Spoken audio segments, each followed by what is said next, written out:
бол би манай хэвлэлийн албаас мэдээлэлүүд аваарай. За мэдээллүүдийг болцоотой өгч байгаа. Оруулж ирээгүй хүмүүс нь яах вэ? Хуульд юу гэж заасан байна яг тэрний дагуу шийдэх.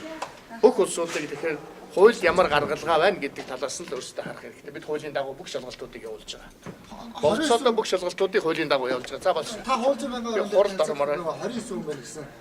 29 хүн шалгагдаж байна гэсэн. За их олон хүн шалгаж байгаа. Их олон хүн шалгаж байгаа. Тийм учраас энэ эрүүгийн хэрэг шалгаж байгаа учраас прокурорын зөвшөөрдгөө ямар нэгэн мэдээлэл боломжгүй энэ өөрөө хуулиар хориотой байдгийг хараад мэдчихэж байгаа тийм ээ. Тийм учраас за одоогор би дэлгэрэнгүй мэдээлэл өгөх боломжгүй байна. За.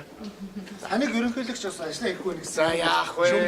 Шиндээ таах вэ? Бүгдээрээ тэгж байгаа шүү дээ. Адилхан тэгэл тэр нь хуулийнхаа дагуулгаар нь хууль одоо хөндлөгөөс нөлөөлж болохгүй шүү дээ. Хуулийн байгууллага хуулийнхаа дагуу ажиллаа явуулж байгаа.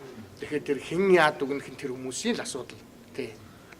Таны нэг бүрийн эрхийн хугацаа дуусна. За мэдчихгүй. Цагаанаар бичсэн байгаа. Тэгээ хууль зүйсүүд нь яаж ойлгоно вэ? Хууль зохиодог нь яаж ойлгох нь өөрсдийнх нь асуудал тий. Би мэдэхгүй байна. Хууль юу гэж байгаа тэрний дагуу л явна тий. За баярлалаа.